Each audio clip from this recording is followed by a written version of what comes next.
안녕하세요. 불같이 독서하는 불독남입니다.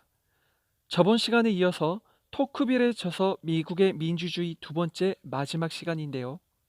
첫 번째 시간에서는 미국이 어떤 식으로 민주주의를 이루고 있었는지 구조적 부분에서 알아봤다면, 이번 시간에는 민주주의의 영향이 미국인의 생활에 어떤 영향을 끼쳤는지 알아보도록 하겠습니다.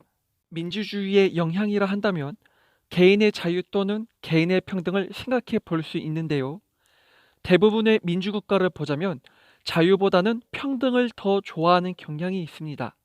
왜냐하면 자유로 인한 결과보다 평등으로 인한 결과가 더 빠르기 때문이죠.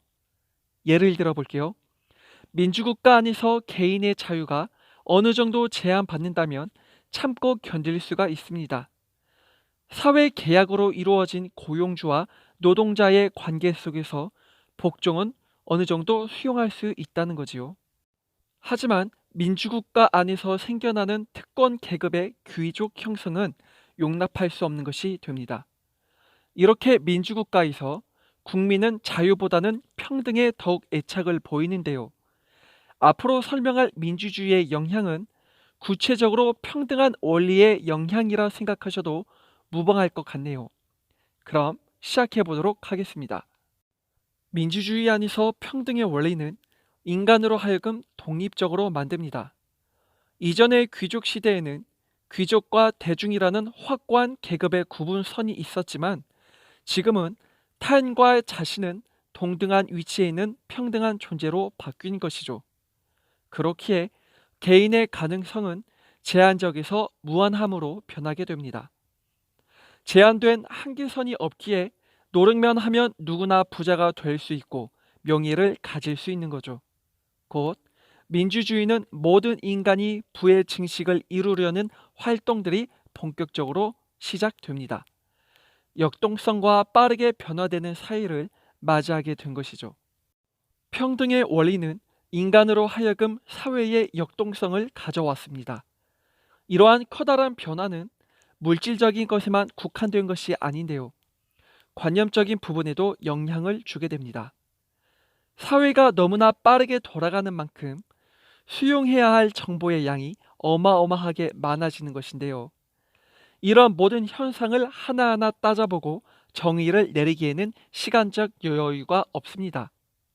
반대로 귀족 시대의 특권 계급들은 봉건 체제라는 더딘 변화 속에서 남는 것이 시간이니 지적 연구와 지적 만족인 철학과 같은 것에 집중할 수 있었죠. 귀족 사회와 달리 민주사회는 빠르게 변하는 정보를 수용하기 위해서는 단순화가 필요합니다. 즉, 개개의 정보들을 하나의 부류 속에 묶어둘 필요가 있는 거죠. 이러한 일반적 개념화의 장점은 빠르게 변하는 사회에서 투입되는 에너지가 적다는 것입니다. 즉, 힘들이지 않고서 사물을 파악할 수 있다는 것입니다. 이러한 변화는 대표적으로 역사가들의 모습에서 잘 드러나는데요. 어떠한 역사적인 사건을 개인의 역량으로 돌리는 것이 아니라 일반적인 원인 탓으로 돌리죠. 다음으로는 실용주의에 관한 얘기인데요. 이 말은 평등의 원리가 실용적인 것을 추구하게 만든다는 것입니다. 당시 토크빌이 미국에 방문해서 발견했던 여러 가지 중 한 가지는 미국인들이 생활 편의를 위한 실용적인 것을 추구한다는 것이었습니다.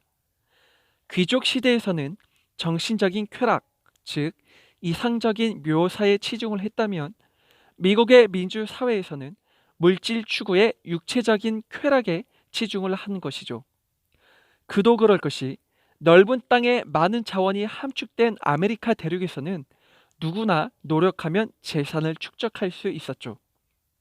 그래서 미국인의 삶은 철학과는 멀었고 생활에 밀접한 실제 문제에 더욱 많은 관심을 가졌습니다. 이러한 실용적인 모습은 물질주의와 밀접하고 개인들이 부를 추구하는 토대에서 비롯된 것입니다.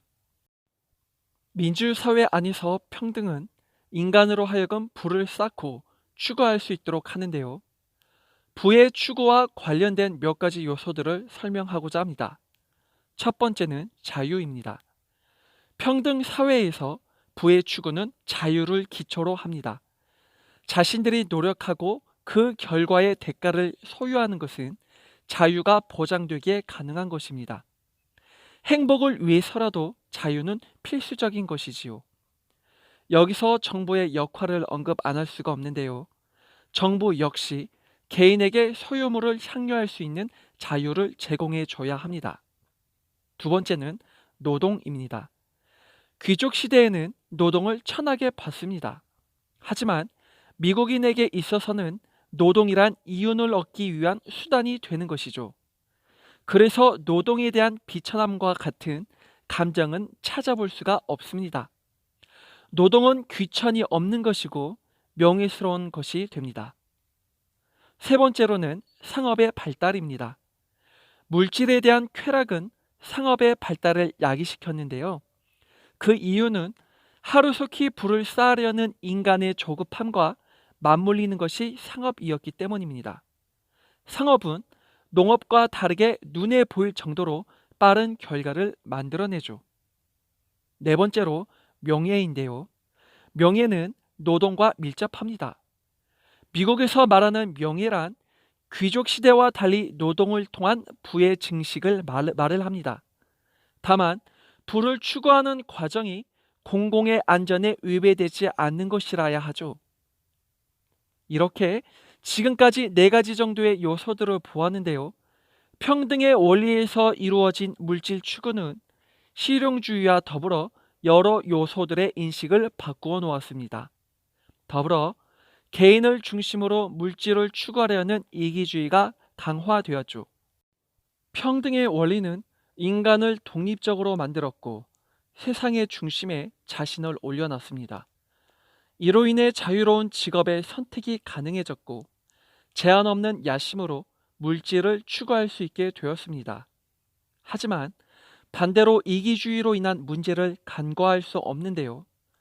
개인이 중심이 된 사회에서는 공동의 연대가 쉽게 파괴되기 때문입니다.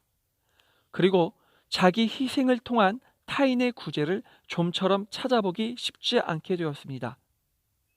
하지만 미국인들은 이기주의를 잘 극복한 케이스가 되겠는데요. 이기주의가 악덕이라면 미국인들은 새롭게 이해된 이기주의를 지니고 있습니다. 무엇이냐면 비록 자기를 희생하는 일은 없지만 인류에 대한 보편적인 동정심을 갖고 있다는 거죠. 자신의 이익을 추구하면서도 자기 부정을 통해 일반적인 선을 이루는 것입니다. 평등의 원리가 인간의 이기주의를 강화시킬 수 있다는 사실을 알았습니다. 이번에는 그 밖의 요소들을 알아보고자 하는데요. 첫 번째는 저속한 쾌락에 빠질 위험이 있다는 것입니다. 이러한 말이 왜 나오게 되는지 알아보도록 하죠. 민주사회에서의 평등은 모든 인간으로 하여금 야심을 갖게 합니다. 그래서 자신뿐만 아니라 모든 사람이 꿈을 위해서 노력하게 되는데요. 그렇다고 꿈의 성취를 모두가 누릴 수 있는 것이 아닙니다. 꿈이 클수록 성취를 이루기가 어렵고 내가 도전하는 분야에 많은 사람들이 참여 중이라면 이 또한 성취하기가 어렵게 될 것입니다. 그래서 민주사회에서 사람들은 이런 사실을 몸소 체험하면서 자신의 야심을 작게 만들고 작은 것에 만족해 버립니다. 이로써 작은 야심에 대한 쾌락 역시 고심해지기보다는 저속해지게 되는 것이죠. 두 번째로는 혁명입니다. 이 말은 혁명을 일으킨다는 의미가 아니고요. 오히려 혁명의 뜻이 작아진다는 말입니다. 민주사회에서는 사람의 야심이 작다고 앞서 언급했습니다. 때문에 혁명을 이루려는 큰 포부 역시 자연스럽게 제한되게 됩니다. 또한 민주사회의 사람들은 변화는 좋아해도 혁명을 싫어합니다.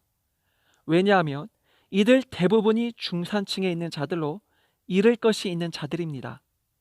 잃을 것을 감수하면서까지 혁명을 한다는 것은 무모한 짓이라 여기는 것이죠. 세 번째로는 권력 집중 형성입니다. 평등의 원리는 개인을 독립적으로 만들기는 해도 고립된 존재로서 취약하게 만들어버립니다. 이런 취약성을 보완해줄 어딘가에 의존은 해야겠지만 평등해진 내 이웃에게 의존할 수는 없습니다.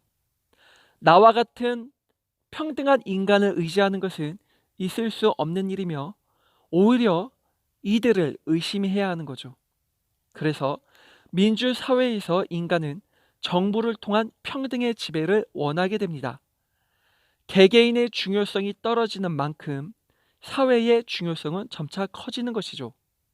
하지만 토크빌은 정부의 간섭을 심히 우려하고 있습니다. 정부가 비대해진다면 개인의 자유는 제한당하게 될 것이고 국가에 대한 의존적 태도가 인간성을 말살시킨다는 거죠. 그렇기에 모든 행정 권력이 정부에 위임되는 것을 반대합니다. 건강한 민주주의를 위해서라면 개개인이 주체가 되는 하위 공공집단이 많아져야 한다고 말을 합니다. 앞서 언급했듯이 정부의 간섭은 개인의 자유를 억압하게 되고 인간성을 말살시키게 만듭니다. 그래서 개인으로 구성된 하위 공공집단이 많아야 함을 주장하는데요. 대표적으로 결사가 있습니다. 결사란 사회적인 문제가 있을 경우 구성원들의 자발적인 참여로 만들어지는 단체를 말을 합니다.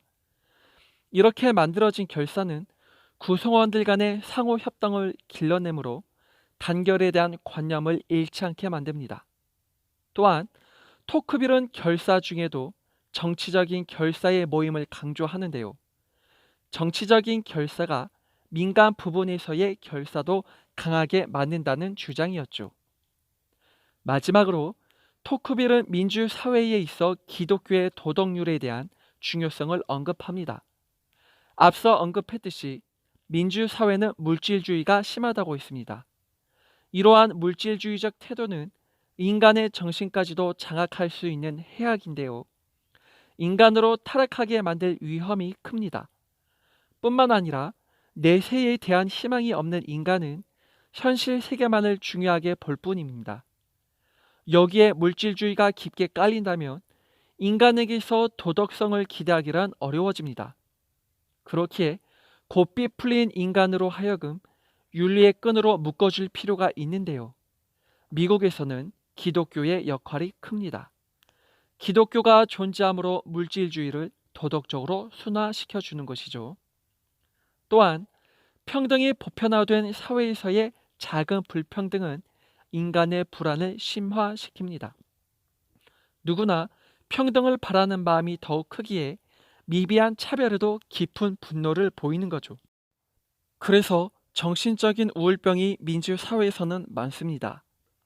역시 이 같은 정신적인 문제에도 기독교라는 종교적인 힘이 크게 나타납니다. 토크빌은 자신의 저서에 다음과 같은 말을 남깁니다. 인간은 신앙 상태로 돌아가야 한다라고 말이죠. 이제 마무리 짓도록 하겠습니다. 지금까지 토크빌의 저서인 미국의 민주주의를 1부, 2부로 나누어 살펴보았는데요. 저는 다음과 같은 교훈을 가지게 되는 것 같습니다. 첫 번째는 민주주의는 국민의 수준에 따라 향방이 결정된다. 이고 두 번째는 민주주의에는 신념이 있어야 한다는 것입니다. 토크빌이 신앙 상태로 돌아가자라는 말을 떠올릴 수 있죠. 결국 우리 자신을 도야시키는 것에 답이 있습니다. 이 시대가 가져다주는 문제들이 체제의 문제라고 보기보다는 인간 자신의 도덕적 타락에서 비롯된 것이 아닐지 생각해 보았으면 합니다. 이상으로 지금까지 시청해 주셔서 감사합니다.